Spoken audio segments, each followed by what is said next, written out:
Hi, I'm Rob Felix, and tonight we're going to be talking about how can we get boards of directors to think strategically, and what's the benefit of thinking strategically. We're going to be talking about a variety of topics that involve getting back to the basic premise that the board has a fiduciary duty, and that fiduciary duty is to preserve, maintain, and enhance the value of the assets of their communities. So let's get started. So my name is Rob Felix. I've been managing communities, spent about 20 years managing large-scale resort communities. My last community was Sun City in Tucson, and 2,500 unit community, managed communities in Tennessee, Washington State. I've been around the country, been teaching for CAI for about 20 years, managed to go to Dubai and teach a class in Dubai. Taught a basic management class to people who manage communities in Dubai. Isn't that amazing? Dubai is all about community associations. They use the Australian strata law in order to set up their program. It's law number 27 in Dubai. Anybody know what law number 27 is in the United States? Probably not. So law 27 in Dubai. What's interesting is as big as that place is and as new as it is, the managers of communities over there deal with the same thing that managers of communities here in the U.S. deal with all the time, and that's pets, parking, and people. And board members that are there managing these they're not corporations like we have here, nonprofit corporations. They're a whole different kind of animal, but still have a board of directors that makes decisions just like you do. So to help me out tonight, I just want to kind of get a show of hands of how many board members do we have in here that have been serving on the board for a year or less? Okay, we have some new ones. And then, so board members that have been serving 5 years to a year. There's a greater amount there. And more than 5 years. So some of you are stalwarts. You've been around the business a little bit. I hope to give all parameters because I think board members are very unique. And I think that there's a talent for service in our industry for people who serve in community association boards that is yet to be really recognized and dealt with. And so I applaud your volunteerism. And it is important for you to understand that whether you've been serving for 6 months or whether you've been serving for 6 years, you still have the same duty. And we're going to talk about duty a little bit tonight. We're going to talk about a number of things. So that's board members. How many vendors do we have here? Just raise your hand so I can see. I just finished doing a program for vendors. Thanks, vendors, for sponsoring. Vendors sponsor a lot of the things that volunteers get to enjoy, and we appreciate all the effort that goes into supporting these kinds of programs.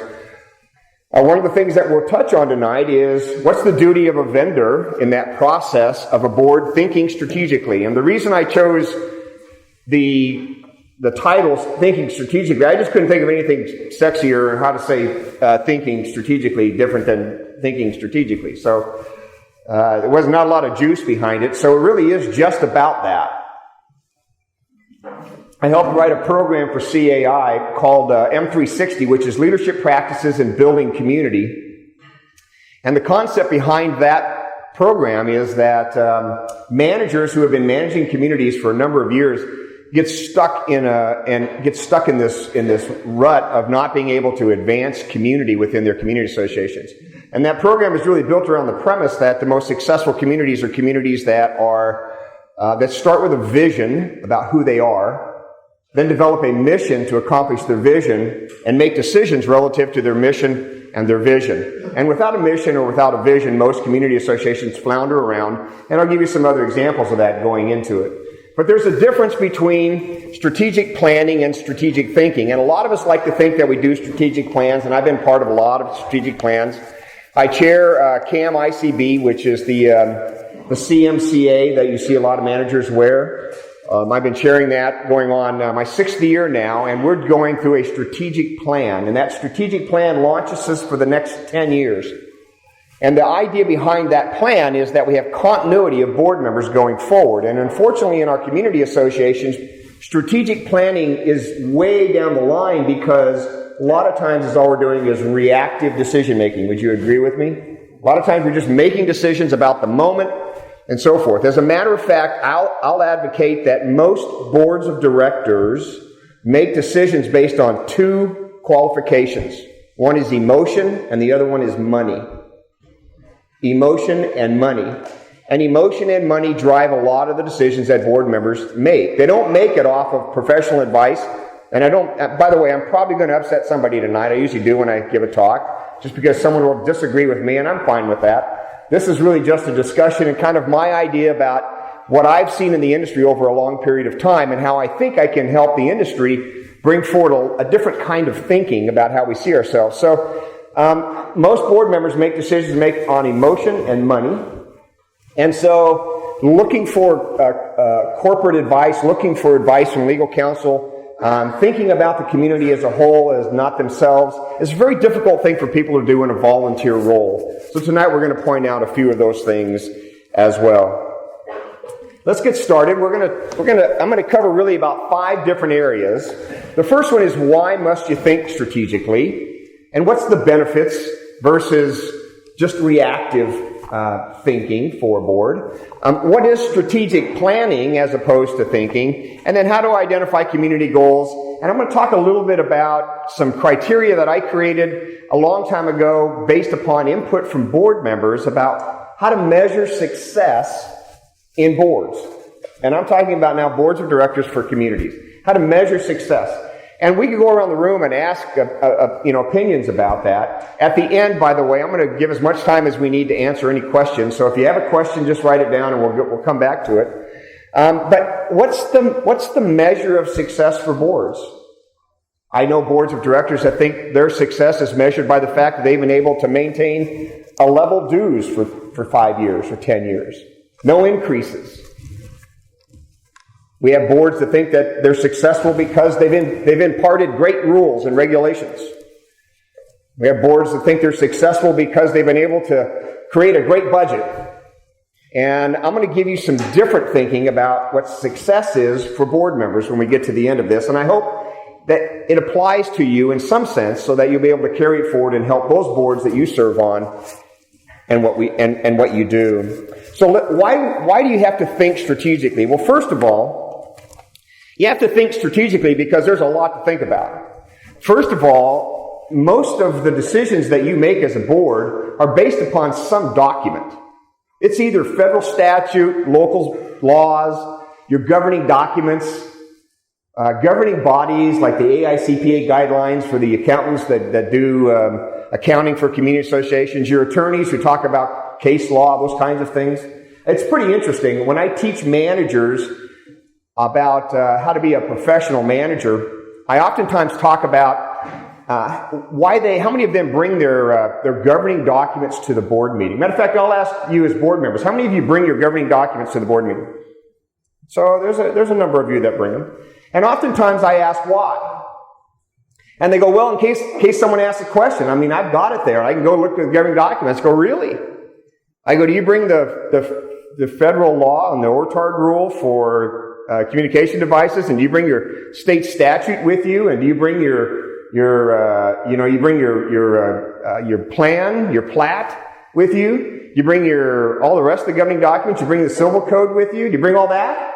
Because if you haven't brought all of that with you, your governing documents are just one piece in the decision process. So people get fixed on governing documents, and folks, that's just one small part of why you have to think strategically, because it's not about just that document. It's about a host of documents. And those that have been managing communities for years oftentimes get frustrated because one board member, this is like church, you've got to come all the way up front. You didn't get in the back first. I need to be up front, church. That's okay, I do too. So the question is, why do we have to have all these documents? If you're not thinking strategically, you're likely to surpass an important document in your decision making. And I'll tell you, it can wreak havoc in communities years down the road. And some of you have seen that, where a board has made a decision, and years later they come out and go, hey, that was an improper decision. Might even been an illegal decision for the board to make. So thinking strategically takes into consideration the fact that your duty is based upon an assortment of documents. It's based upon an assortment of things that you have to consider when you're making decisions.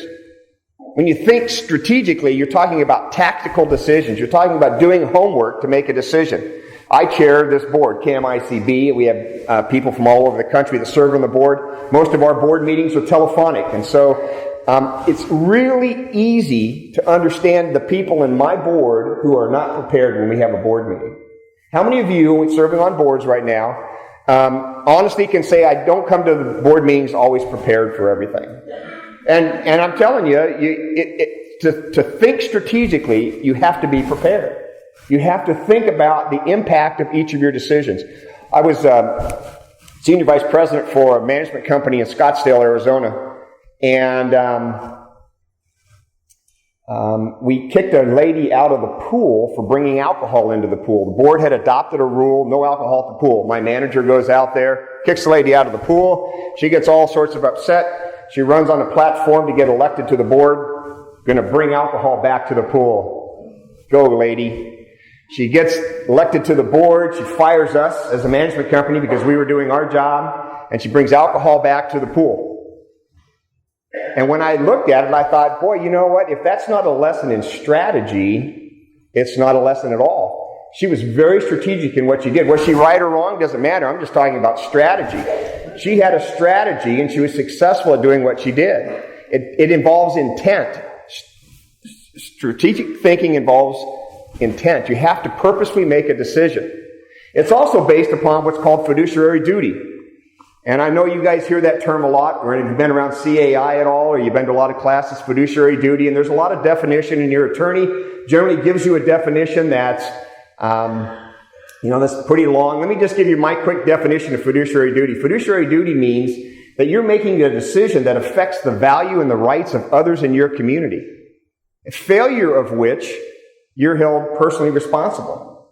If we did not have D&O insurance, director and officers insurance, everybody knows what that is. If we didn't have D&O insurance, most of you wouldn't even serve on a board, would you? Because you would have personal liability for your decisions. But we do have director and officers insurance, and it covers us when we're performing our fiduciary duty. And our fiduciary duty says we have to make a decision as a board, not as an individual. An individual in this room, as a board member, has absolutely no power, other than the power of persuasion and influence. But you don't have the power to make decisions unless you're the two-member board and you're the only member that shows up at a board meeting.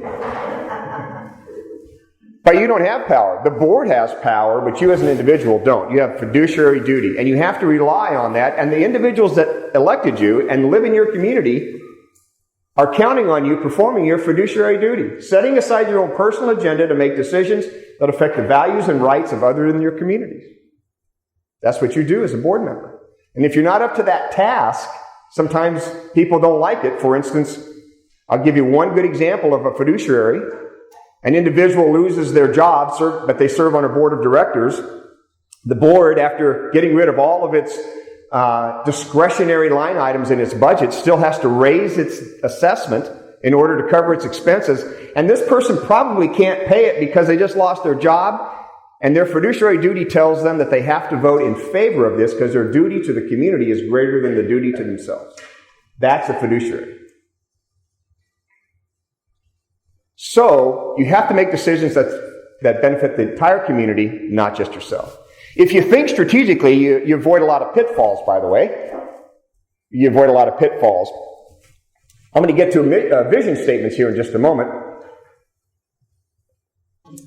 But as the general manager of Sun City in Tucson, I had a great board president, by the way. His name was John Wickham. John was the former chief of staff of the Army, 4-star general, retired.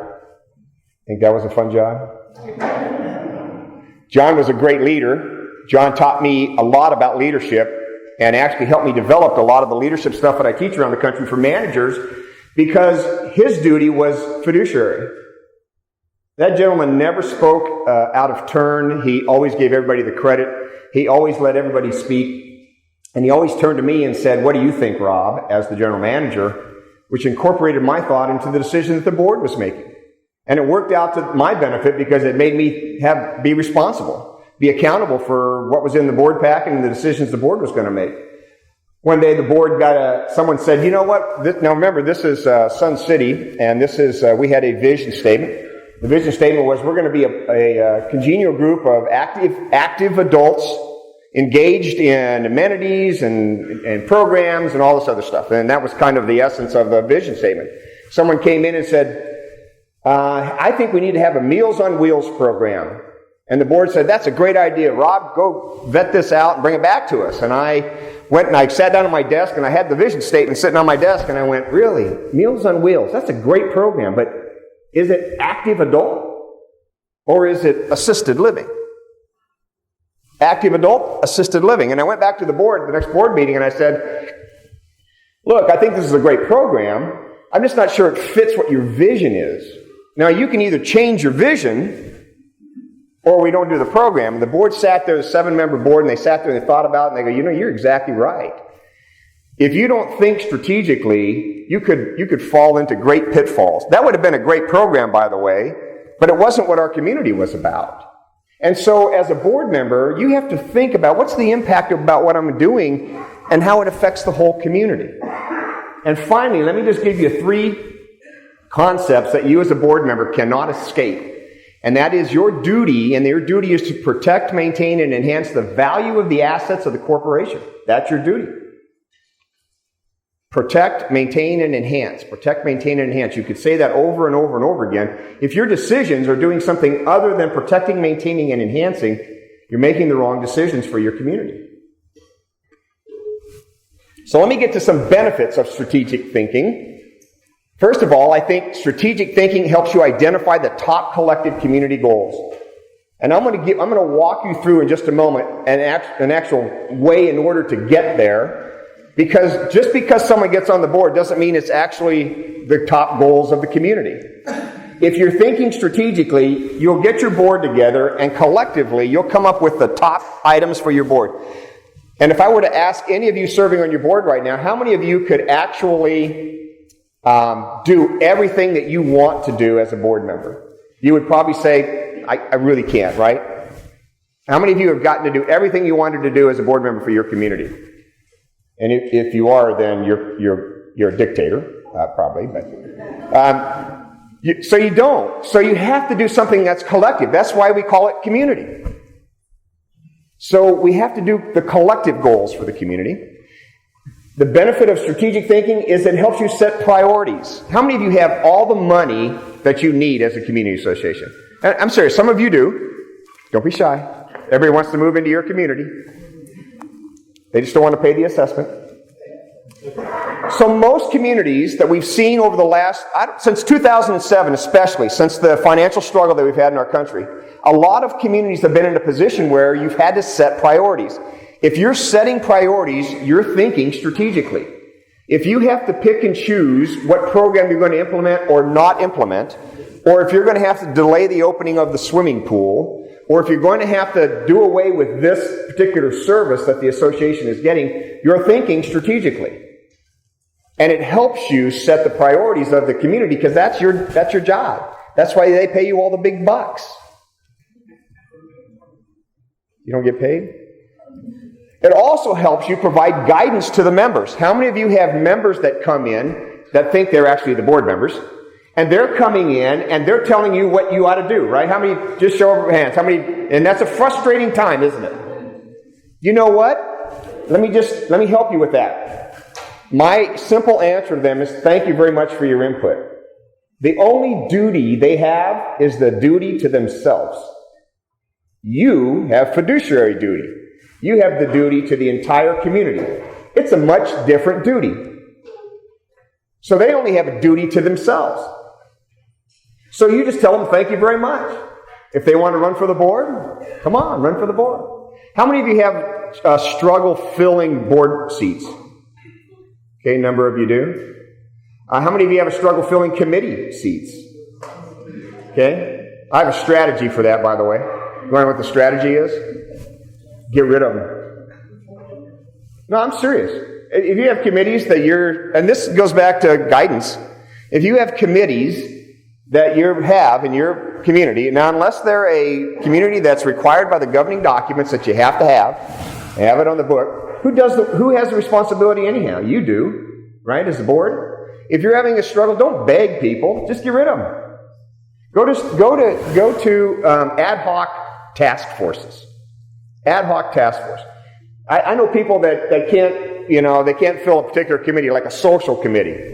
That one usually gets filled. But They can't fill the social committee. So maybe you get 2 or 3 people and it's an ad hoc committee for the holiday event. And then they're disbanded. They got one goal, they do that, and they go. So say your priorities. Don't bust your pick on trying to get people to volunteer. People will come if they want to come. And we try and do all these things in our communities and have all these committees and we just beat ourselves up. I think most communities could probably run with a 3-member board. And everybody else just go away.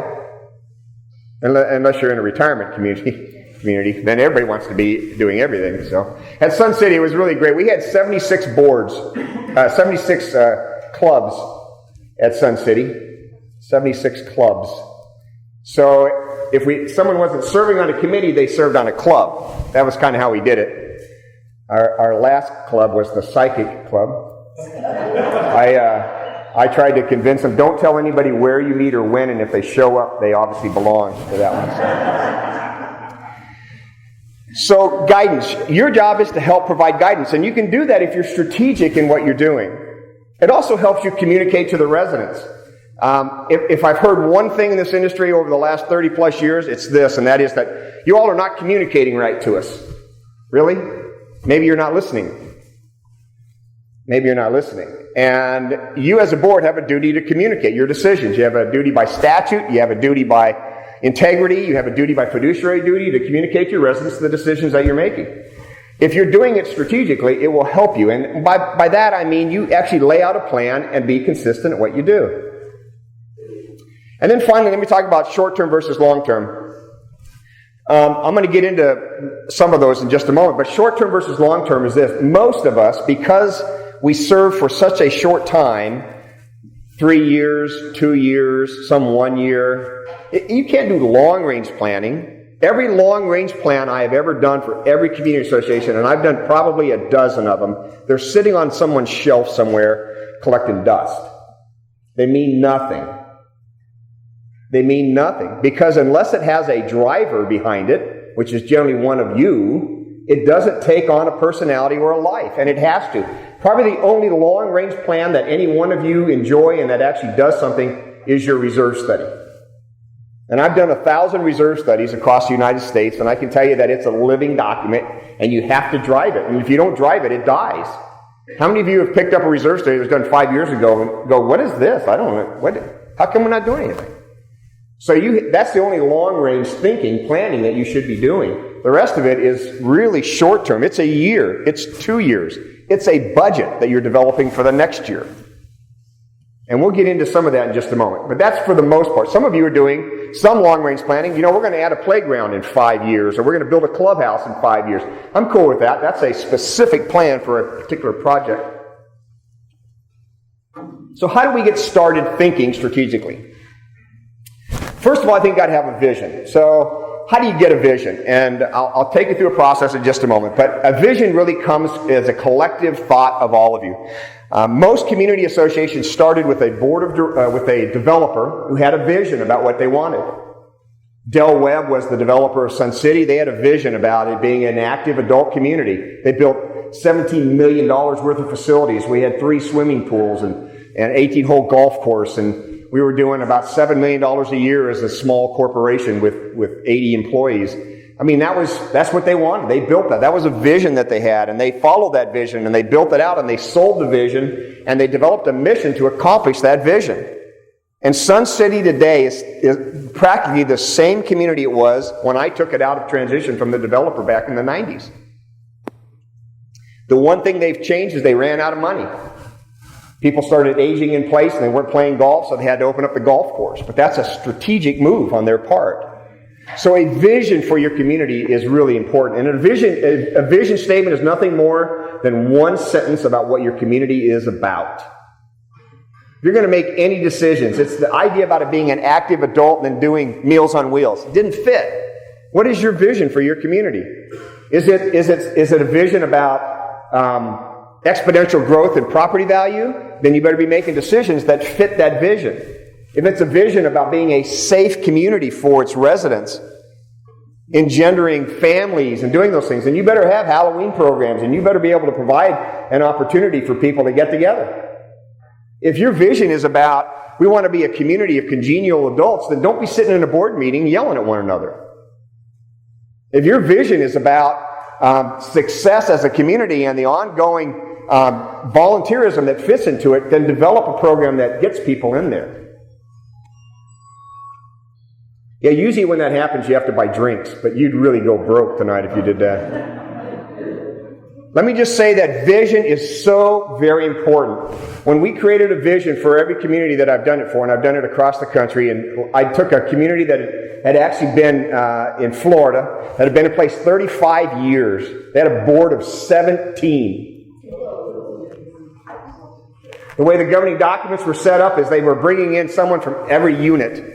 A board of 17. They didn't have a vision about who they were. They were making all these crazy decisions. General manager had been on site 16 years. Catherine Danella. 16 years she'd been on site. No vision. I went back there to give him a speech on kind of this same sort of topic, although this is the first time I've ever given this speech, as you probably can tell. But when we sat down and we started talking, I said, "What's your vision?" And they were just looking at each other. Board president had been the board president for 10 years. Collectively, within 2 hours, we had a vision for that community. So there's a way to do it. And the best way to do it is and I'll tell you right now how to do it, and that is that every board member sit down and come up with 3 words that describe your community. Just 3. The top 3. And if you have a 5-member board, yeah, that's right. That's 15 words. And if you take 15 words and you write 15 words down, and then you vote in a matrix that we've designed, which is a matrix on voting by a group. And if you want, I'll share how that works too. In the end, you wind up with probably the top 4 or 5 descriptors of your community. And out of those descriptors, you write a sentence about what your community is about. It can be done, and it can be done relatively quickly. Your mission is a little bit more difficult, and that is, what's the action plan to actually meet your vision? I'm writing a book right now called Vision, Mission, and Expectations in Community Associations. I know, it's really exciting. Vision, Mission, and Expectations in Community Associations. And the premise behind it is that successful communities start with a vision, develop a mission, and then really figure out what the expectations are of its members. And if you can figure out what expectations are, you've come a long, long way, by the way, folks. So the mission is really bullet points about how you're going to accomplish that vision. And those are usually set in a strategic manner so that you can meet that mission. I'll give you the third piece, though, and that is, in order to do that, you got to have the following things. You got to have a willingness to participate. When I went back and did this vision statement for these 17 board members, I can tell you that when I walked into the room, there were people that were sitting there like this. There were people that were sitting there like, and the one thing we had to do initially was to say, listen, if you don't want to participate, I'll ask you to leave. Of course, that's easy to do when you're an insultant. You can go in and insult people. If you don't want to participate, leave. That doesn't mean dominate. That means participate. That means actually be active in what you're doing. You have to be able to minimize agendas. One person's agenda does not carry the day. How many of you sit in board meetings and listen to one person on the board? Some of you are raising your hands. Some of you are going, "Oh, you sit next to me." Let me tell you what. If you're listening to one person, you're wrong. Everybody seen this bullying thing with the Miami Dolphins here recently? What was wrong with that whole situation? No one stood up to be accountable. Someone has to take the fire. It might be you. You might have to call them down and say, "You know what? Part of speaking is listening, and you've overspent your speaking part, so now it's time to listen." No one should dominate. This is a board. It's a collective thought process of agenda-driven members. The agenda is set by the board. You have to minimize agenda. You have to capture servant leadership. I just did a program at CI National in Florida last year, based upon 3 kinds of board members. I don't know if I should share that with you, but I will tell you what the third kind of board member is, and that's servant leadership. There's a lot written by Greenwood in 1970 about servant leadership, and servant leadership is based upon the premise that someone comes into a leadership position with the premise that they have no agenda. They're there to listen. They're there to fulfill their duty as a fiduciary. They're there to make sure that everybody participates. They're usually the person that has to be asked to serve. They're not the person who says, I'm there. We also have power loss syndrome and never had the power syndrome board members. And both those parties are generally people who are agenda-driven. So a servant leader is not an agenda-driven person.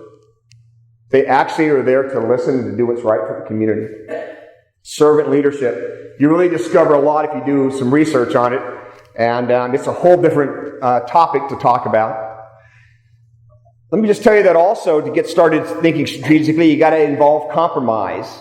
There is a premise that not one person's idea succeeds in its original form to the final form, that it generally is compromised based upon input from everybody else. So it involves compromise, and everybody has to agree going into strategic planning or strategic thinking or vision or mission statement development that their idea is not the only idea for your community. And if that's their premise, they don't need to be part of it. Because everybody has to participate equally in the program in order for it to be successful. And finally, I think a good vision, a good mission statement is that it sets the path for participation. Generally, you'll see that a good vision statement or good mission statement is called inclusive. We're including people other than just the existing group, and it takes people from the outside of the board and involves them in the process. How am I doing on time? I'm shooting for about 7 o'clock, Kathy. Is that about right? Oh, I better slow down then.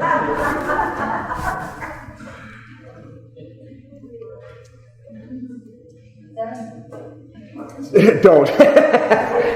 I got one vote of confidence up here. Don't slow down. Okay, so what is strategic thinking? So let me just tell you what I think strategic versus reaction is. I would say that probably 50% of the decisions that boards make are reactive kinds of decisions. Enforcement decisions are kind of reactive. You get someone coming in with a request, it's sort of reactive. How many of you have open forum sessions in your board meeting? People come in and share stuff.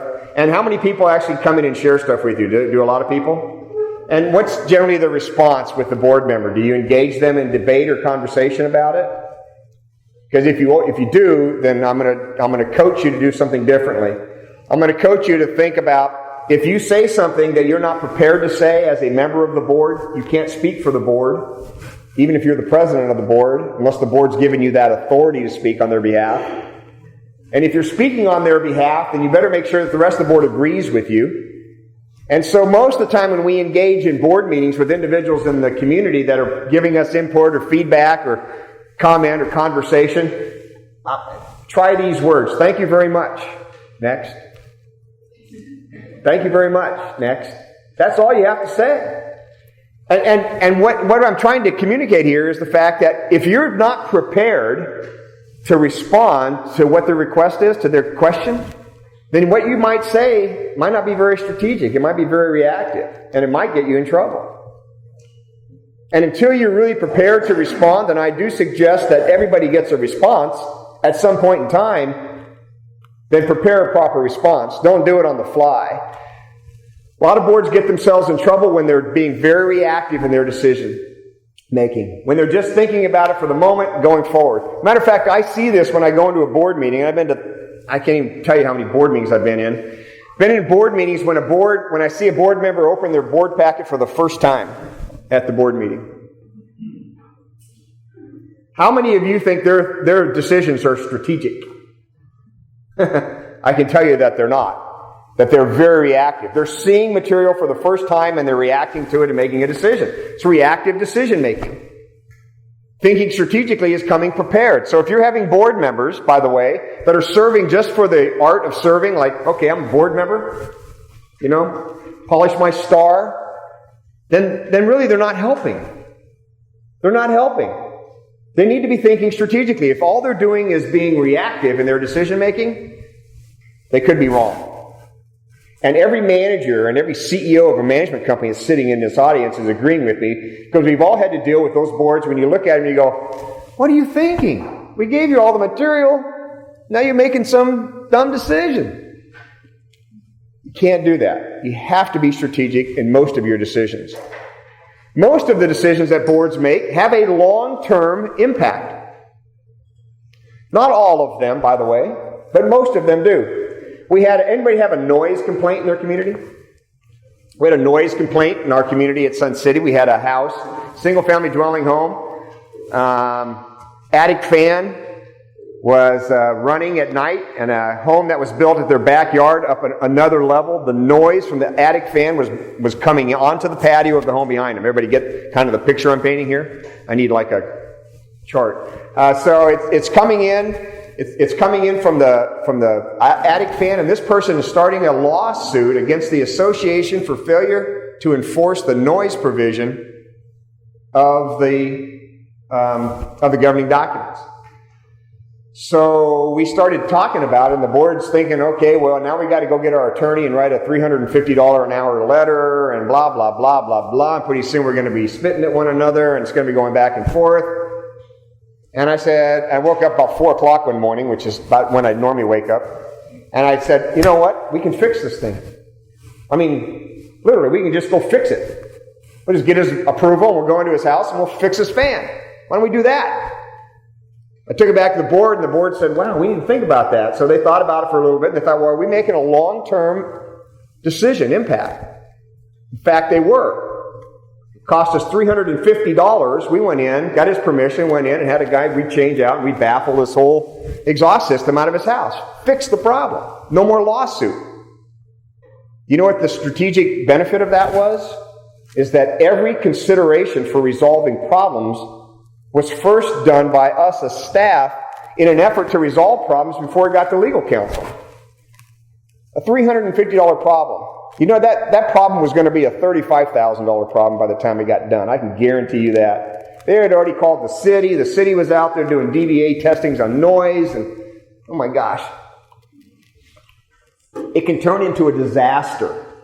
So everything you do is strategic. And those decisions you should not be afraid of. You have to make decisions. There is an old adage that if you overanalyze things, you paralyze yourself. Analysis by paralysis. Anybody ever heard of that? I would say that there's many boards in our country today. By the way, there's about 320,000 community associations in the country, for those that don't know that. 320,000. Kind of do the calculation. If you got an average of about 5 board members per community, you got a lot of people serving on boards of directors. And not all of their decisions are good decisions, and a lot of them are afraid to make decisions. They're afraid of making the decision. How many of you have board members, for instance, that abstain in a vote? Anybody? Some of you do. See some hands kind of going, well, yeah, I did once. Okay, so what's the reason for abstention? There's only 2 reasons you can abstain on a board. Because you're paid to make a decision. You can only abstain if, 1, you're in conflict of interest. In other words, it's my cousin who is, running the landscape company, and I got to vote for that. You can't even discuss it. If you have any financial gain, or even if someone you know has financial gain, you can't discuss it. You can't influence the decision. You have a conflict of interest, you have to abstain yourself. You have to remove yourself from the discussion and the decision. That's the first reason. The second reason you can abstain is if you have inadequate information. I've seen board members abstain because they didn't read the board packet. No, it doesn't mean not being prepared. It means not having adequate information. We needed 3 bids, we only got 2. That kind of thing. We wanted a bid to paint the outside, you got a bid to paint the inside. Sorry, that's the wrong, can't do that. I'll abstain from that. So you can abstain because you don't have enough information, adequate information, or you're in conflict. Other than that, you're elected to make decisions. You have to make decisions. You have to make decisions that affect the value and the benefit of your community. And there's 3 types of strategic thinking. Let me go through these real quick. Now, I'm calling this financial planning, and they're all called planning, but thinking is about the plan that you're developing. So we have financial, strategic planning, and thinking. Financial planning involves things like the reserve study. By the way, the reserve study is both a savings plan and a spending plan. Everybody got that? The strategic part about reserve studies is that you need to determine how you're going to prioritize what you're going to do. Within every reserve study, there are both critical components and there are non-critical components. The critical components are those that affect safety and livability and so forth. When I was in Scottsdale, the critical components were the HVAC systems on roofs and those kinds of things, because you know when they're going to break down, right? On a holiday weekend when the clubhouse is full of people, or the condo building everybody's there, and and it's going to cost you 3 times as much to get it fixed now because you got to get it out and it's a day delay, and now everybody's going to be upset with you. Those are critical. So when it comes time to replace that, just replace it. You got a hot water system in your building, if you've got whatever you got, that's critical. Determine what your critical components are. That's part of strategic thinking when it comes to financial planning. Know what's in your reserve study and know how you're going to make those decisions so that you don't get caught with your pants down if something breaks down. Financial planning involves the quality of life. The vision statement for your community should dictate what the quality of life should be. If we didn't have the vision at Sun City that we were going to be a congenial group of active adults involved in programming and amenities and all this other sort of stuff, we would not have spent the money that we spent on our amenities and our programming. We wouldn't have done that. We would have spent it on something else. So your vision drives the quality of life that you have. I did a reserve study on, up in Aspen, Colorado, with the Ritz-Carlton. Thank you. Boy, I couldn't get that one. The Ritz-Carlton did a reserve study on their. They have a fractional share community, and I put in the replacement of the components, the furniture and all this stuff. They came back to me and they said, no. This $10,000 couch that we have in our lobby, the replacement is a 7-year cycle. I had it on there for like 12 or something like that, because no one sits in it. And so it's 7 years. That's it. You as a board member get to make decisions about those kinds of things. You know what? Quality of life. Are we going to let our pool go 12 years before we service it, or are we going to do it at 10? What do we want our streets to look like? Do we want to seal coat them at 7 years, or we want to seal coat them at 4? We want our buildings to be painted on 7-year cycle or 5-year cycle? You get to make those kinds of decisions. Now, you might reach out to professionals and ask their opinion, but that's your influence. That's your strategic thinking when it comes to quality of life. Financial planning needs constant updating. You don't make a budget and then get to the end of the year and go, how do we do? You kind of measure it as you go along, right? Strategically, you're looking at those items. And there's some key points that you should look at when you're looking at your financials. That's being strategic in what you're doing. Financial planning might also identify certain challenges for the community. Do we have enough money? It's funny, I live in a condo on the La Costa Resort in Carlsbad. Beautiful little spot. It was 75 there yesterday. I'm just saying. It was just, man, I'm telling you. And I sat down, the board president was right below me. And I try not to get involved in my own community, but he's a good friend, dear friend. And so I sat down with him, and he wanted to review his reserve study and his financials. And he's an intelligent guy, don't get me wrong. He's an engineer and everything else. He couldn't read his financials. He just couldn't get the balance sheet to figure out where the statement of revenue and expenses went in and everything else. And so he just didn't know. And their goal was to not have an increase in the assessment. And I said, really, Bill? I go, why? I go, if you look at it, unless you start increasing your assessment, you don't have enough money to dump into your reserve program to fund it. They're funded at like 20%. And he goes, well, I think we'll wait a few years. And I go, really? I go, what happens in a few years? Instead of raising it 3 or 5% this year, 3 years down the road, it's going to be a 20% increase or a 25 or 30% increase to get back where you wanted. It identified for him where the challenges were. I don't know what they did because I didn't go to the board meeting. It was sort of a private meeting. But it's very interesting. It helps you identify the needs in the community. It also helps you identify existing and future considerations for the community. How many of you have a swimming pool in your community that no one uses anymore? So I see this in communities, doing a lot of reserve studies. I've seen communities, I go and look at it. It's like they ought to just put fish in it or something. Or there might even be fish in it already. And you're looking at it, and some of them have been filled in. I've gone to communities where they've just filled the pool in, and it's a community garden now, because that's what they all wanted to do. It's all right to change as long as it fits your vision. Does it add value to your community? If you've got a crappy looking pool, trust me, it doesn't add value to your community. If it's falling apart and it's not useful and it creates a safety hazard, you're probably devaluing your community. And finally, let me just say that financial planning considers the expectation of the members within the community. How many of you survey your members to find out what level of service they want? How many of you go to them and say, what time do we want our pools to open this year? What kind of gardening do you want? What kind of landscape do you want? Do you ask them? And then say, are you willing to pay for it? Once they say, well, we want it to look like Augusta National. Really? Really? So this is what it's going to cost you. Oh, wait a minute, I didn't mean that. I thought if it was free, that's what I want.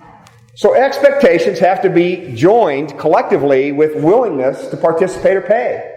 And if they're not, then you need to make a decision financially that affects how the community is run. Is that helpful to you? Expectations is so key. And some of you will get that from your members.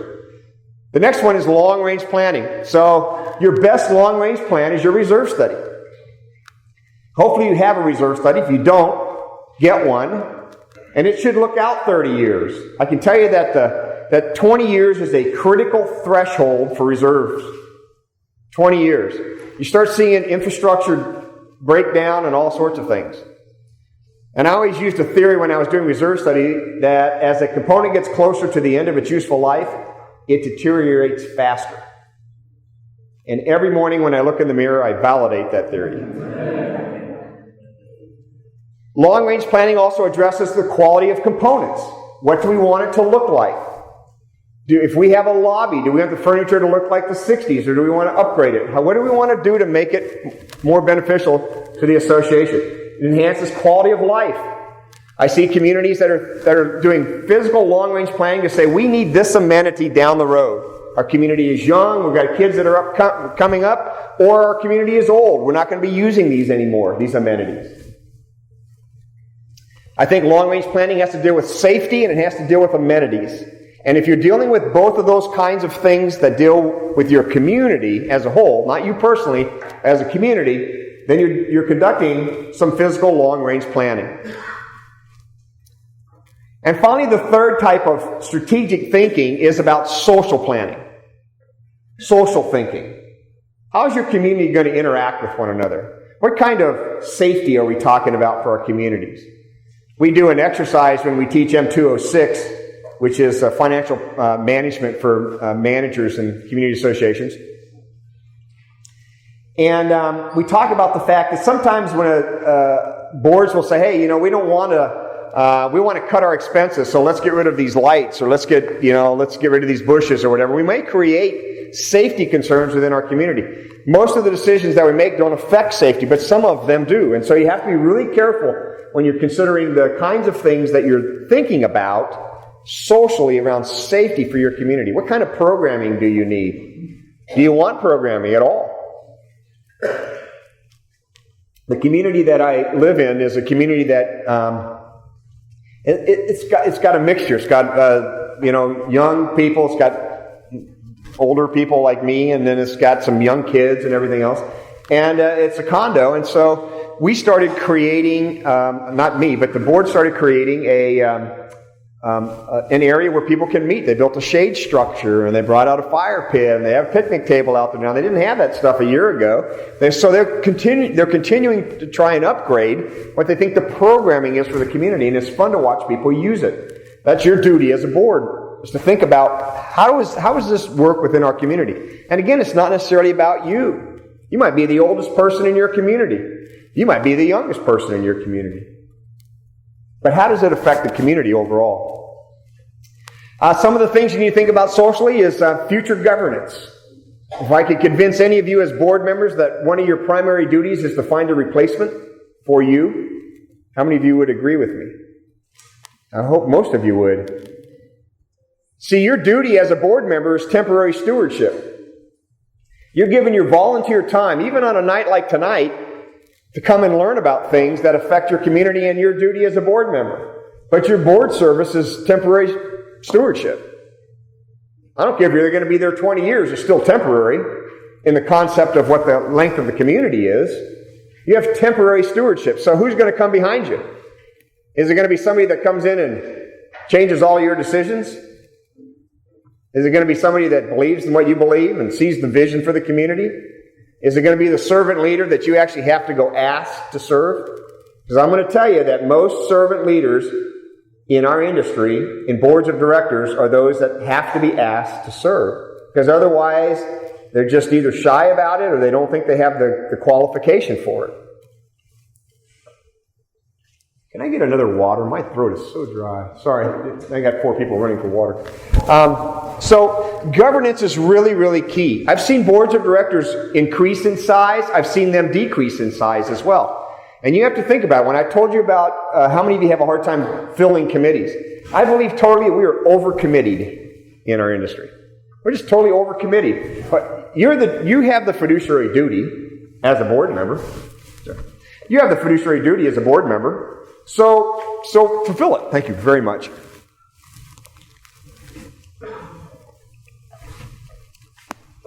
I don't know if it's all the airplanes or hotels, but when I travel so much, sometimes it just catches you, you know. You have to make a decision, and my suggestion is if it's not working, then change it. Don't get stuck in a rut of always asking for volunteers that you can't get. Just don't. Rules and regulations are huge.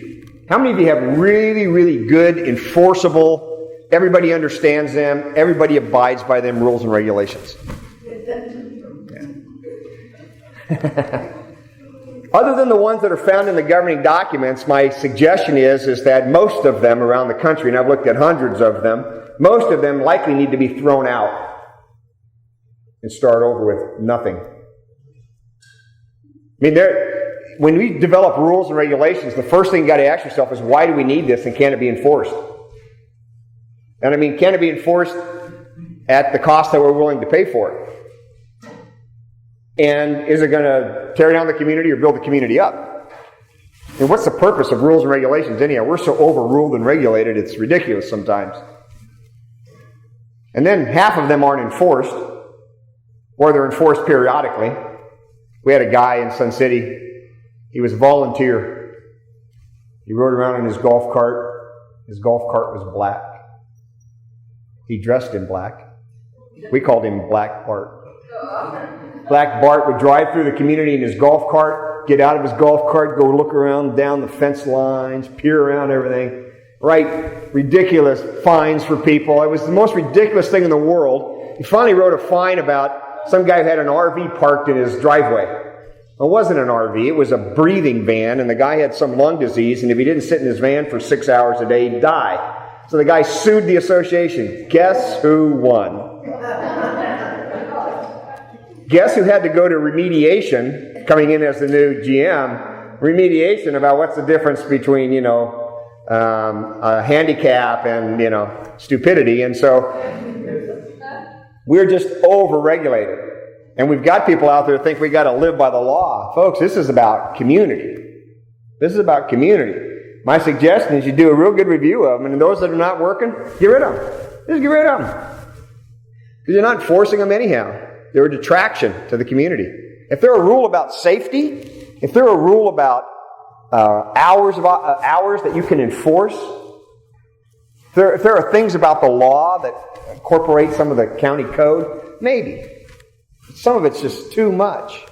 Finally, let me just tell you that I think community viability is a big part of social planning.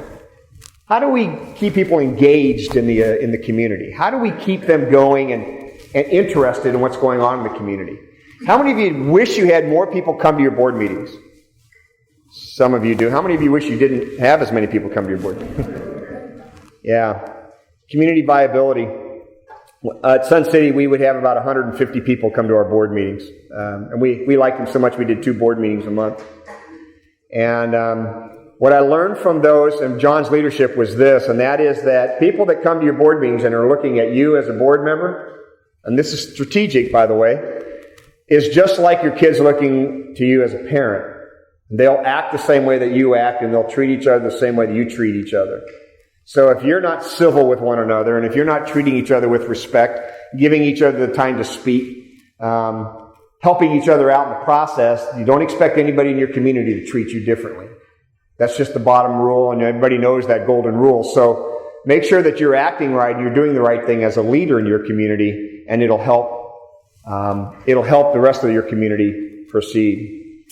So let's move on to talk about how to identify goals, strategic thinking. I talked a little bit about it earlier, but I want to come back to it. I think it's inclusive rather than exclusive thinking. So let me tell you the difference between the two. Exclusive thinking is we have a small group of people that meet in private or quiet and decide the fate of the community.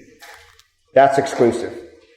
And I'm sure some of you are serving on the board because someone in your community actually did that, and you got tired of having closed-door meetings.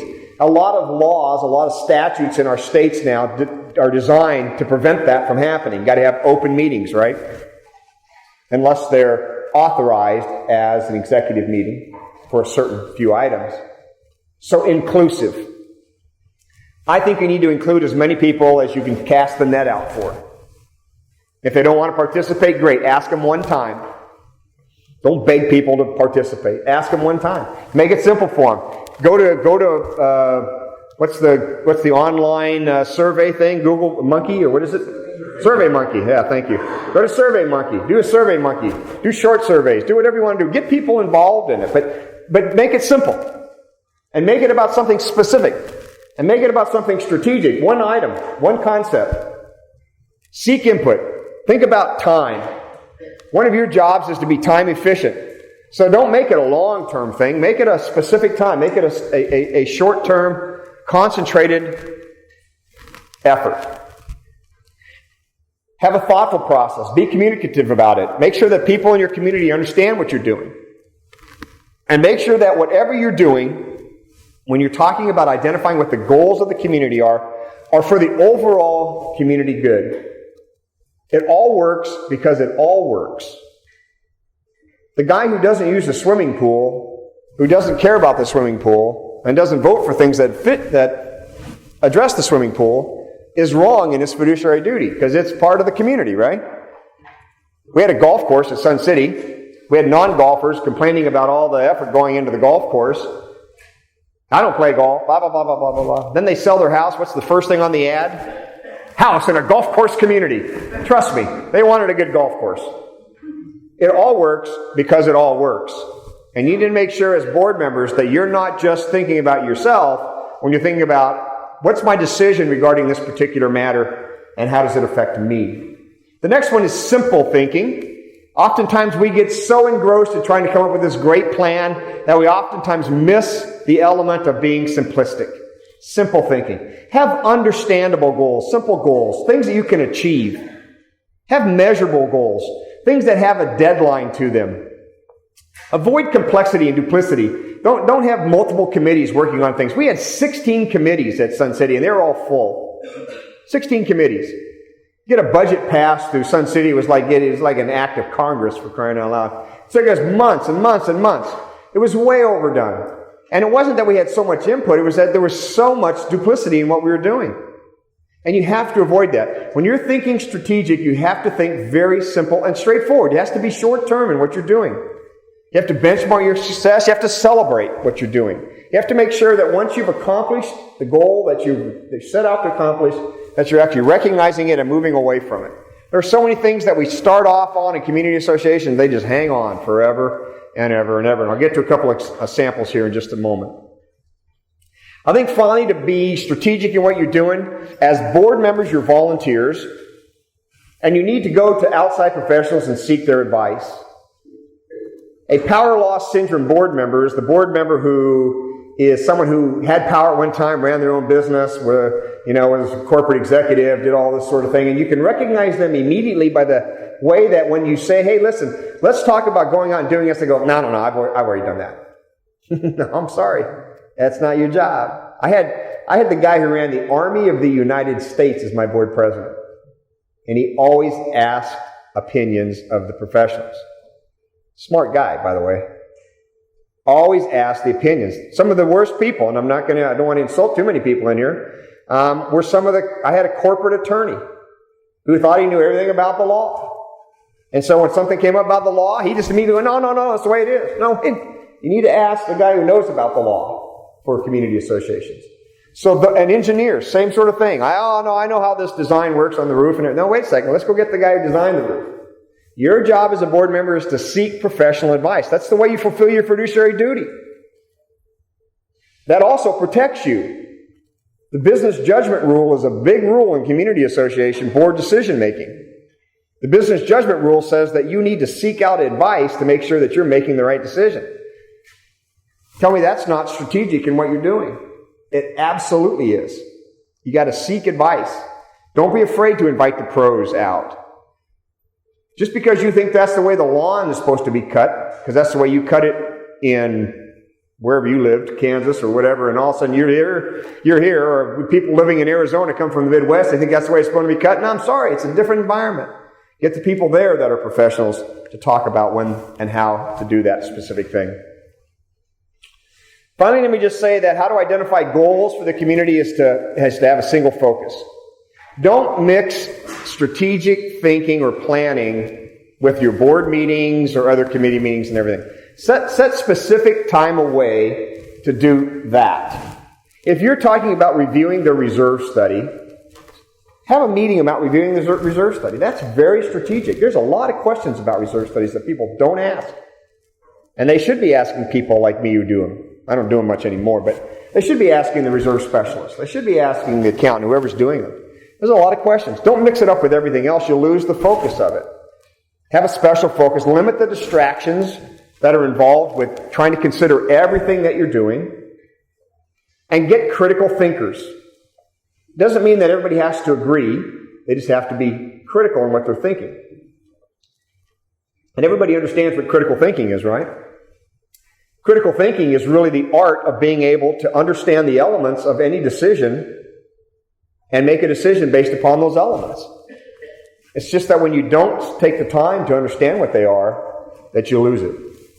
And finally, open-mindedness is one of the focuses that you need to have if you're going to do some quality strategic thinking. Open-mindedness. What do other people think about this? Okay, so quickly, and then we'll move on to success. Rules for strategic thinking are about these following things. You got to come prepared to a meeting to do it. If you're going to set a vision statement, come prepared to set a vision statement. I can take a board through a vision statement setting in 2 hours. Boom, we're done. I can probably do it in an hour if they'd all participate.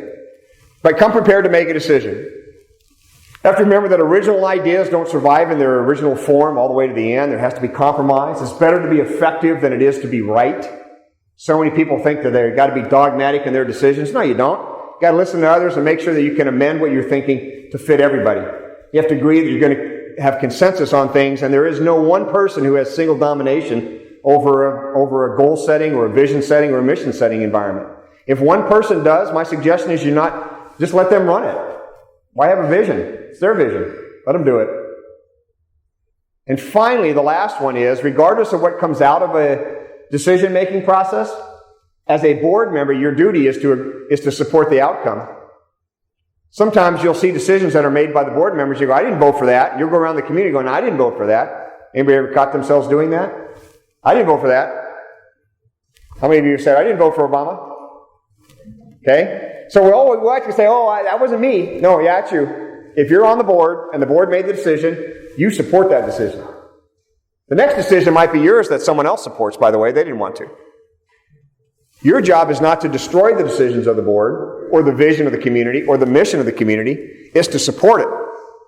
Eventually you might have to amend it or change it, but you won't get there if you're destructive in your efforts. So you have to support the outcome. So here's just a practical way to do it. My suggestion is that you record the top 3 challenges of your community. This is setting goals, by the way. Record the top 3 challenges of your community. Everybody on your board does it. You write down, however big your board is, you write down all your challenges. You can record the top 3 successful descriptions to write your vision statement. You can record your top 3 goals if you're talking about an annual goal-setting event. Then you combine those that are similar. By the way, you do that individually. Write them down, my top 3 goals. Put them on a spreadsheet. Put them on a whiteboard. Put them on a flip paper. Go through and combine those that are like thinking. And then score it. And here's how you score, if anybody's interested. You give everybody, depends on the size of your board. If you're a board of 7, you give everybody 2 5s and 2 2s. 2 5s and 2 2s. Everybody goes up on the chart, and they write down for their top 2 goals now. They already gave you 3. You've combined them all. You might have 10, 12, 15 of them up there now. Now they got to really think strategically. They go up, they write down your top 2 by putting a 5 by them, and then you write the next 2 that you'd like by putting a 2 by them. It's outside your 3, but it's less than your 3 when it comes to the top 2. Anybody get the strategy? You do that with 5, 7 members of the board, let me tell you what, all of a sudden, the top vote getters are the ones you concentrate on. That doesn't mean you don't think about the rest of them. But you can take a set of goals that's 20 long, and if you use that matrix, you'll come up with the top 3 or 4 goals that the board will actually concentrate on the next year. Then go concentrate on them. Don't be distracted by all the other ones that you didn't get. Matter of fact, yours might not have even survived. That's okay. And you go over here and you just concentrate on those. Next year you come back and do the same thing. It's a very easy process. Let me tell you, it works. It really, really works.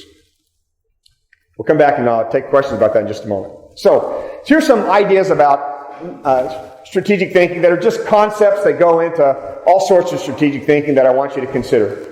First of all, when you go in, you got to figure out how we're going to measure success. Are we going to measure it by the input of people? Are we going to measure it by the outcome of what we decide? Are we going to measure it a year from now? Are we going to measure it 6 months from now? What is your communication plan of the decisions that you're making? Let's say you set goals. You come up with 5 goals for the community for the year. How are you going to communicate those goals to the rest of the community? In what form or format are you going to do it? How often are you going to communicate? In what form is it going to take? Is it going to be a board member sending an email? Is it going to be the manager sending out a letter? What's it going to be? What's it going to look like? Make sure you know how you're going to communicate your plan once you're involved in it. Next, think about what will be the assignments coming out of your goals or objectives. Goals or objectives are about getting something done. Is it all going to be pushed off to management? Better make sure you're paying them for it. Better make sure that you have the resources to be able to fit the goals that you want to achieve. Set a time frame to revisit whatever your goals are. Make sure that you're doing the right thing. And then finally, remember that simple is better. The more simple your goals are, the better they are, the better chance you have of success. As a board member, unless you're a managing board member, in other words, you're running, how many of you run your communities? Okay, a couple of you do. If you're a managing board member, this is not for you, because the rest of you board members are policy decision makers. You're setting policy, and you have a manager or staff to carry out the policy. If not, then you're setting a policy and you're implementing it.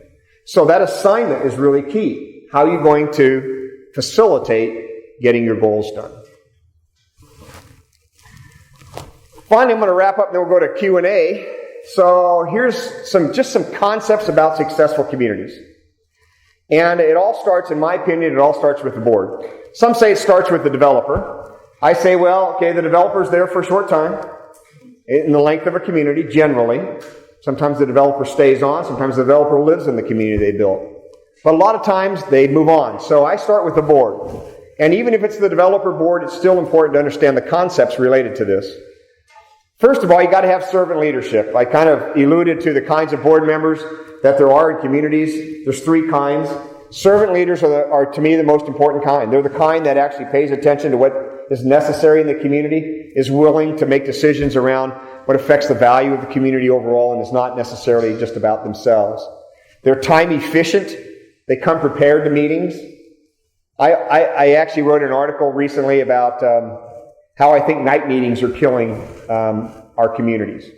I don't believe in night meetings, actually. And the training like this is different. The board meetings, I just don't. I don't think we get the volunteers necessarily to serve on our boards, because a lot of people, aren't you all pretty much time tight? Your schedules are all pretty full. I have them during business hours, but that's a whole other topic right there. My suggestion is you strive for unanimity. If you can say it, you can do it. Strive for unanimity. Be unanimous in your decisions. We had a goal at Sun City, 7-member board, that our decisions would be unanimous. That was our goal. How do you get to a unanimous decision? Compromise. You don't have 7 people that all think alike. You just don't. The only way to get there is for people to actually agree to agree. Which means I got to compromise something in order to get there. And if you can do that as a board, if you're striving for unanimity, you can actually do it. It's powerful for your community. It also eliminates a lot of strife in your community if you can do it. As a board member, you have to be respectful, not only of each other, but of your community members. Listen to them. Say thank you very much. Go out, do what you have to do. If you have to answer them, then answer them. If you need to have staff answer them, have staff answer them. Don't feel like you need to do that there. They've come prepared for a discussion on a topic that you're not prepared for.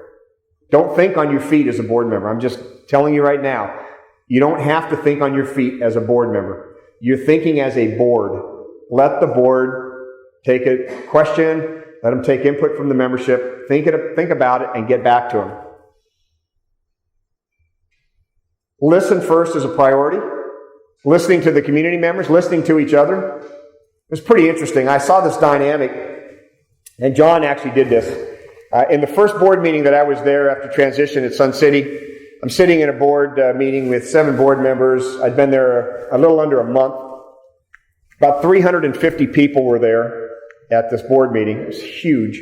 People are standing up in the back, just like now. Michael's standing back there. There's more. And guys in the back of the room were agitated. Something about the developer. How many of you like your developer? So they were agitated about their developer, and they were mouthing off. And John Wickham stood up and he said, "Folks, here's what we're going to do. We're going to be civil with one another and respectful. There'll be an opportunity for us to ask questions of you, and there'll be an opportunity for you to ask questions of us, and we're going to give each other the opportunity to discuss the items that we need to as a board and make a decision. And if we can't do that, we'll adjourn the meeting and reconvene it 2 weeks later." And these folks were so obnoxious. It was incredible. I was sitting there going, oh my gosh, they're hollering, they're screaming. And these guys had just been elected to the board. Some of them had served the transition coming out of the developer. And I was sitting there thinking, what did I just do? What kind of job did I just take? And John couldn't quiet him down. He gavelled the meeting closed. And the board members got up and walked out. And I'm sitting over there going, I'm going with these guys like this, you know. And I left and walked out, and John came into my office, and he said, "I'm going to teach you the power of peer pressure." I go, "Really?" I go, he goes, "Yeah, you watch what happens next board meeting." 2 weeks later, we reconvene, same group of people, almost more people in there now, agitators in the back. John gets up and says, "Look, we're going to be civil to one another. We're going to be respectful for one another. We're going to listen to each other. We're going to listen to you. We're going to give you an opportunity to talk. If we can't do that, we'll adjourn the meeting, come back 2 weeks later." Folks in the back started just getting, you can't do that again, blah, blah, blah. And the people in the audience turned around and said, shut up and sit down. We're tired of you guys. And these guys are back going, oh no, our kind is turning on us. And they did. And it was a little bit agitated, but it calmed down. For 5 years I was there as a GM. 5 years. We never had another meeting like that. They were all respectful. They were all kind. You, board members, when you're thinking strategically, that is exactly what you have to do for your communities. If you want respect in your community, you demand it and you do it. If you can't be, then you're in the wrong position. Understanding policy versus doing the task itself, for those that are your policy setting boards. Set policy. Sometimes you measure the process. Don't measure the process. Measure the outcome. Don't measure how the manager does it. Don't measure how the vendor does it all the time. Measure was it successful all the way through. People have a different way of doing things. Unless you want to do it, measure the outcome. Understand policy versus task setting. You have to be supportive of the outcome regardless of what the outcome is. I've seen so many board members who said, I didn't support that decision. I didn't vote for that. Doesn't matter whether you voted for it. If you voted against it, great. Go support it. That's your duty. Because your community needs to survive if you're going to be strategic in its success over a long period of time. You have to engage in a vision and mission development for your community. If you haven't done so, then do it. If you have one, my suggestion is if it's not being used, review it. Pull it off the shelf. Put it out in front of people. Does this need to be revised? Is this who we are today?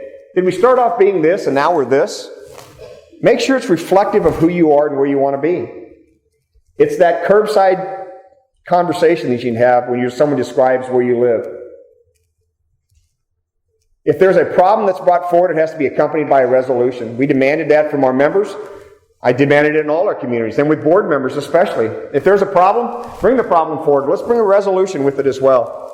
You have temporary stewardship over everything within the association. And to do what's best for the association, my suggestion is you establish protocols and you follow them. There is nothing worse than having people sending out emails, and then they take off 2 board members because I know they won't agree, and then they send it out to the 3 board members, and then blah, blah, blah, and all of a sudden you got all this communication going. Set some protocols. Don't email your manager 14 times a day. Email them once. Don't email each other privately. Get together.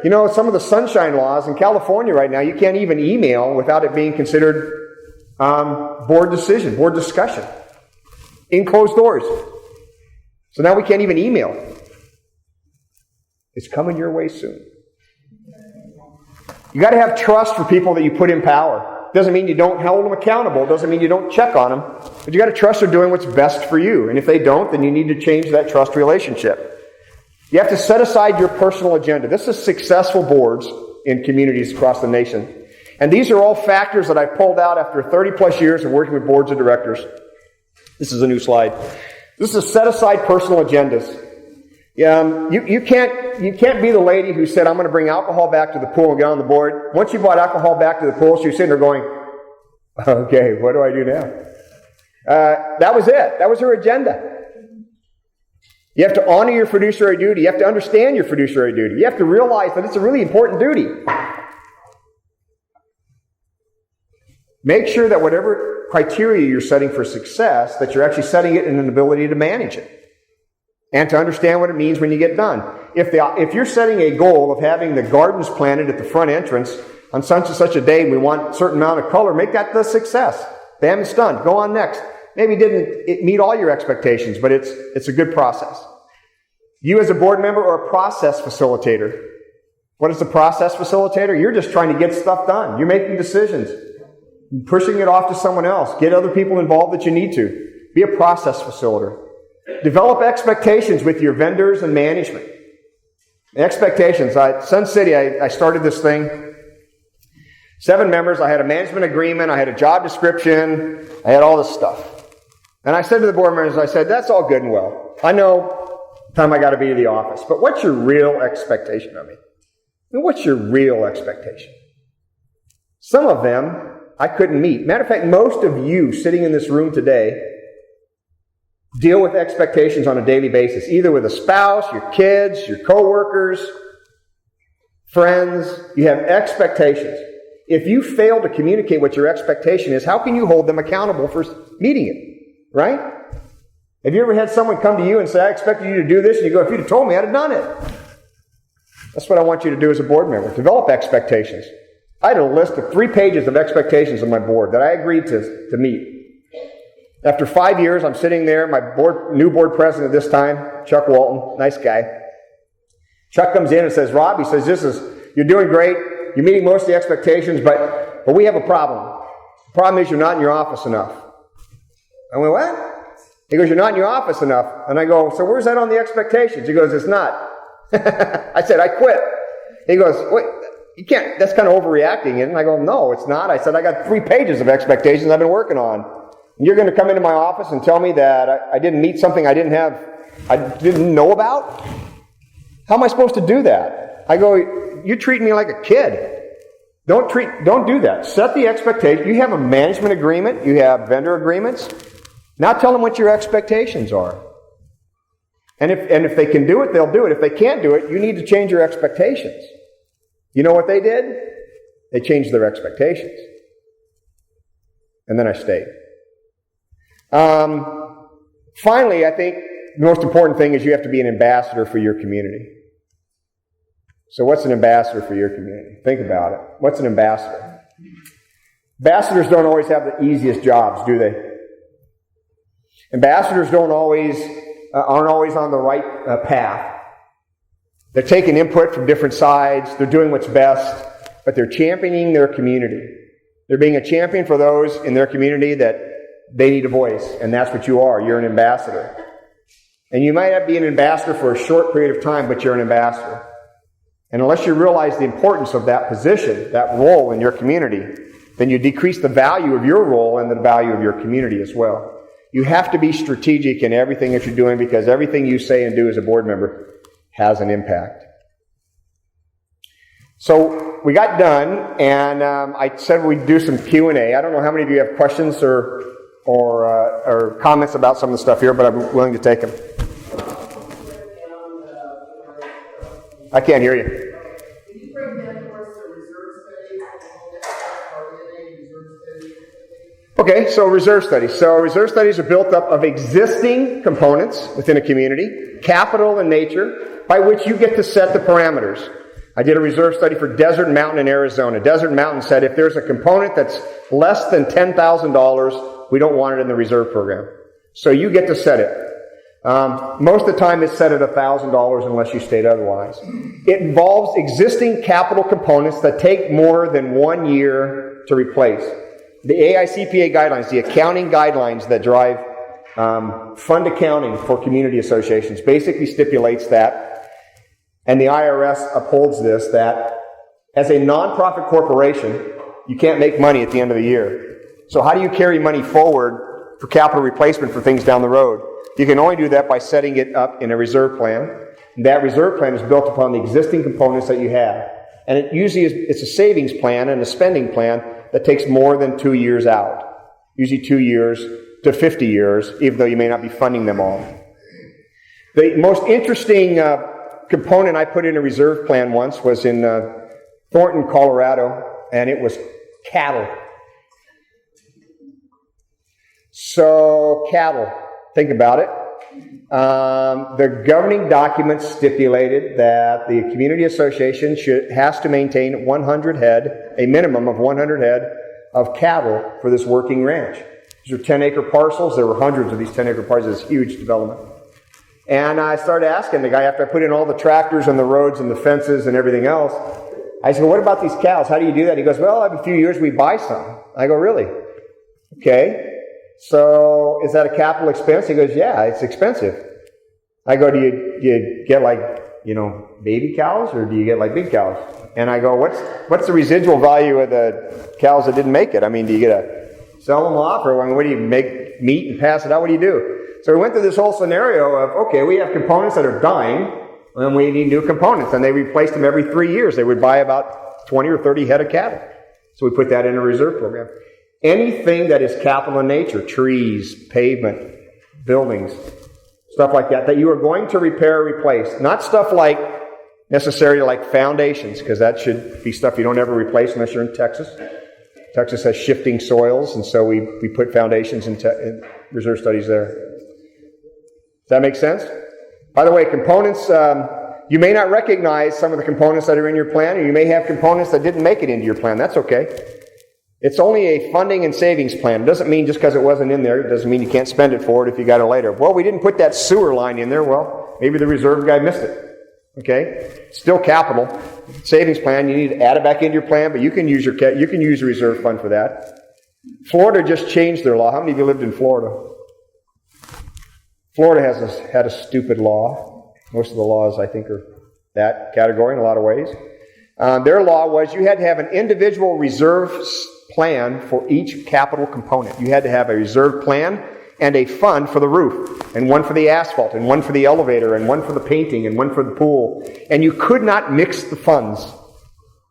So what happened if your roof went out first, and you had money in your asphalt plan? You couldn't move it over. How stupid is that? The next stupid plan was from Ohio. Ohio said, every community association has to do a reserve study so as to avoid a special assessment. Really? Ohio is so old that every reserve study I built, I had to use a special assessment in order to fund it to a level so they would avoid a special assessment. It was a dumb law. They finally changed that law, and they changed the Florida law. So there's about 17 states right now that have a law about requiring a reserve study. You should have one. It's a good working document. It helps identify what your assets are within the community. Other questions? The question is, what happens if expectations change from the original vision and purpose of the community? And it happens a lot, by the way, especially as you get into troubled times. We saw a lot of changes from 2007 on where people said, hey, we don't need those amenities, until they started selling their house and they said, hey, where's those amenities? The best answer for that, there's a twofold answer to that. The first thing is if the expectations of the community is different than what's provided in the governing documents, amend the governing documents. If the expectations are powerful enough, you'll get the 67% or the 70% or whatever you need, 75% to change the governing documents. So if that's really the case, if that's true, or if it's just the loud few, that's different. So I do a program called Creative Management Perspectives, and I talk about things like the loudest is not always the rightest. Right? They're just loud. So you got to make sure that it's what the community has. So you need to ask the community, if that's the expectation, are they willing to do it? So the first thing is you can change the governing documents. When the expectations of the community changes, two things have to happen to those members. One is they have to be willing to pay for the changes. And the second thing you have to remember is that community association may not be for everybody. Sometimes I catch heck with that comment.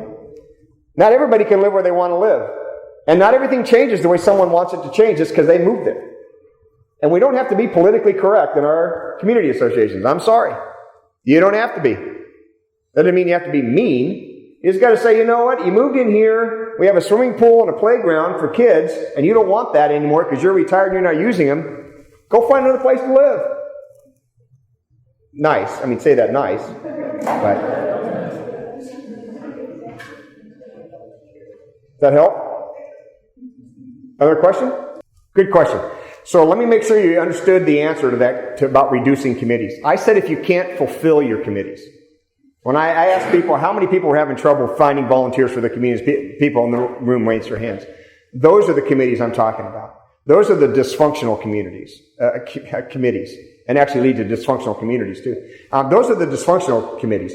Those are the ones, so you might get one or two people on it. Well, really? Is that benefiting the board? Because whatever decisions they're going to bring forward, the board has to make anyhow, right? Most committees don't make a decision. What are the only committees that make a decision? The Architectural Review Committee and the Elections Committee are generally about the two, if you have an Elections Committee, make the decisions. Other than that, the board really makes the decisions. The committee bring them advisory to the board. They bring them recommendations. The board's the one that makes all the decisions anyhow. So, if you're struggling fulfilling a committee, then don't struggle. Just get rid of it. The board's going to make the decision anyhow. Maybe you get an ad hoc task force. And I believe in ad hoc task forces. Let's say everybody have a finance committee. Okay, a few of you raising your hand. If you have trouble getting people on the finance committee, then disband the finance committee and do an ad hoc budget task force. Just bring together the group that wants to develop the budget, then they're released from duty. If you're having problems getting people to volunteer, you have to ask yourself, why don't people volunteer? And I know you know the answer to it. They don't have the time, they're not interested, they don't think they have the knowledge to do so, they don't want to get critiqued, they don't want their neighbor mad at them. I mean, there's all sorts of reasons why people don't serve. You all look past all of that and serve. So if you're having struggles with that, then disband that, get rid of it. Do the strategic thinking yourself as a board. Don't struggle with trying to find the volunteers. If they're not going to volunteer, you're frustrating yourself. Now, I said minimize committees. I think we're over-committed. We start developing all these committees because the board thinks that's how we get input. The difficulty with that is that sometimes committees gain power that they don't really have. And that's the board's fault. For every committee you have, my recommendation is that you actually create for them a job description. This is your job. This is all your job is. You report back to us on a monthly basis. Take minutes of your meeting, submit those back to the board. We had a committee at Sun City. It was called the Unit Advisors Committee. It had 52 people on it. And Del Webb had created this committee. 2 representatives from each of the units that he developed. And he developed 28 units. Was that 56, right? I think something like 56. And there was 1 chair, 57. And their duty was to listen to the members and bring back concerns of the members. I show up as the general manager. I open my door and say, hey, come on in. Anybody wants to have them. So everybody's coming to me anyhow. Committee really becomes useless. A guy who never had the power syndrome gets on the committee chair, guy who never ran a business, never knew anything, but once he got power of the chair, man, he was all gung-ho. He knew how to do everything. God's grace, God's gift to everything. So anyhow, he says, we're going to survey the community. And he developed this survey, and the board went, whoa, wait a minute. That's not your job. Your job description doesn't say survey the community. And they were getting really agitated. And so I went to the board president, and I said, my suggestion is this is like a bad employee. How many of you have fired an employee? Okay, some of you have. Good. It's not fun. But you know what? If you try and caress them and milk them along and keep them happy, everything else, they just become worse and worse as they get along. And that's what was happening with this committee. I said, fire them. Disband the committee. You don't have to have them. It's not in the governing documents. Get rid of them. Man, it was like hell to pay for about 2 weeks. And then after that, it was quiet. So you know what? You guys can do that as board members. You know what's going on in your communities. Don't think that you can displace your authority by putting it on a committee. You can't do it. And if you do it, you've empowered a committee for decision making that they don't have the authority for. Don't do it. They're advisory to you only. My suggestion is that the committee should not be any larger than the board. If you have a 5-person board, the committee ought to be 5 people. Just because people want to volunteer doesn't mean they should. Doesn't mean they can. It ought to be the same size as the board. The board member should not be a representative on the committee. They shouldn't chair the committee. That's why you have the committee. It's supposed to be separate from the board. You might have a liaison from the board that goes to the committee, but the committee should never be larger than the board. If you have a 7-member board, the committee should be 7 members. I mean, there's no reason to have larger bodies that are going to advise the board. Now, can you do it? Sure, you could have, like we had a committee that had 56 people on it. But they reported through one person to the board. So that's just my suggestion. Thank you for watching. I hope you enjoyed the program on how a board thinks strategically, and I hope you're able to walk away with a nugget and maybe improving what you can do as a volunteer in helping you and your leadership in your community. If you have questions, feel free to email me at the address that's on the screen, and I'll be able to respond to you. Thank you.